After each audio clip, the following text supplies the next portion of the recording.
It isn't the easiest job to instill genuine fear into the minds of audiences through stories. While some are good at it, many fail to create a long-lasting impact of the horror portrayed, leaving only a few to linger in the mind long after the final page. But no one has had quite the influence over the genre with their stories for decades in a way that the king of horror has, be it through the likes of Annie Wilkes, Barlow, the Boogeyman, or even the iconic Pennywise. He's truly someone who has mastered the very concept of horror, knowing how to strike the right chord every time. We're talking about none other than Stephen King. Now, King is undoubtedly deserving of that title, a figure shrouded in a particularly unsettling aura. This is the origin of the Moonlight Man. Before we go into our explanation, we have a very small request. If you like our content, please support us by subscribing to our channel. This is a small click for you, but for us, it means a lot. Thank you. Let's begin.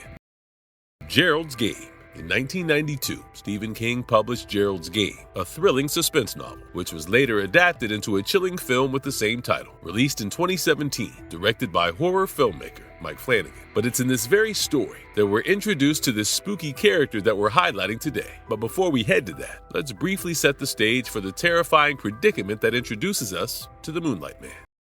The premise/setup. Jessie and her husband, Gerald Burlingame, take a trip to western Maine for an unplanned romantic getaway. The couple, in an attempt to spice up their relationship, decide to engage in some BDSM-tinged intimacy. Jessie suddenly pulls back, saying the game has gone too far. When Gerald refuses to stop, she kicks him in a panic, and to her horror, he dies. Jessie is forced to spend basically the rest of the night in this very position after multiple desperate attempts to free herself by breaking the bed or even moving it closer to the keys of the handcuffs. When she wakes up, she notices a tall, shadowy figure standing in the corner of the room, holding a basket filled with jewelry made entirely from human bones. She refers to this eerie presence as the Space Cowboy and describes him as being only made of moonlight, a phrase that seems to make him vanish. But the voices in her head insist he's real and warn that if she doesn't escape, he'll kill her, and so on. The story progresses from what seems like an archetypal Stephen King horror setup, but the question that lingers is, who is this Moonlight Man, also called the Space Cowboy, and what makes him that way?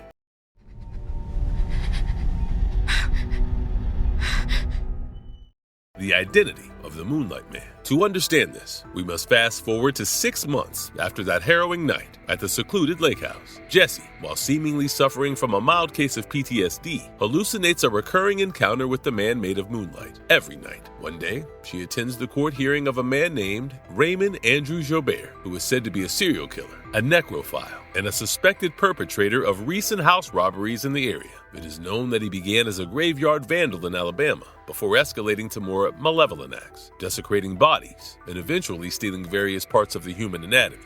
In a chilling turn of events, Jessie realizes that this convicted man, over 7 feet tall, visibly deformed, and mentally challenged, is in fact the real identity of the Moonlight Man. It is later revealed that he suffers from acromegaly, a hormonal disorder that accounts for his abnormally large facial features, hands and arms. Reportedly, he spent 7 years traveling to crypts in small towns across Maine, robbing bodies of jewelry, limbs, genitals, and more. The Moonlight Man in the novel. From the novel, we learn that Joubert takes great delight in his sadistic ventures, which include frequent acts of brutality such as murder, torment, and even cannibalism. When Jessie confronts him in the courtroom during his trial, he taunts her, showcasing his unapologetic nature. His psychopathic tendencies are further revealed when he mockingly displays his handcuffed fists to her, a haunting reminder of the night at the lake house when their paths first crossed, and she was in handcuffs for entirely different reasons. The sight is enough to trigger a PTSD episode in Jessie.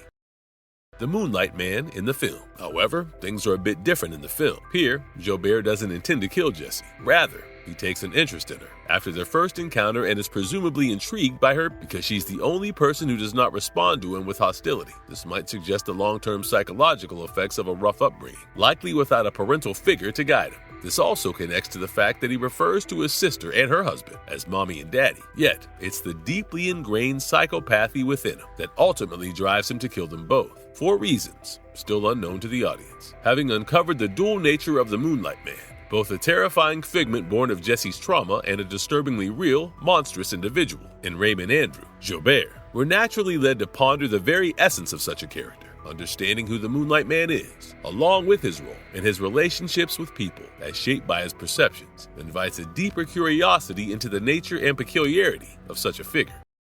Nature plus symbolism of the Moonlight Man. Well, he is symbolic. He represents something that makes him a real entity, and this becomes increasingly clear and concerning when studying the relationships between the characters. Let me explain. The story focuses on Jessie. It's known that she was abused by her father as a child and faced similar patterns of behavior from her husband. When she's tied to the bed early in the story, her mind relives the abuse she has endured throughout her life and continues to do so. Now, if we take these two people from her life and place them in the same category as violent and sadistic offenders in general, we can see that they do not view humanity in others and tend to gratify their malevolent desires through heinous acts. When considering her father and Gerarld, alongside violent, cruel people like Gerarld, a disturbing similarity emerges. These individuals, in their own ways, seem to lack a fundamental respect for the humanity of others. They treat people as objects to be manipulated or harmed, driven by their own selfish and often malevolent desires. They don't see the inherent worth and feelings of those they victimize. Now, I suggest understanding the role of the Moonlight Man.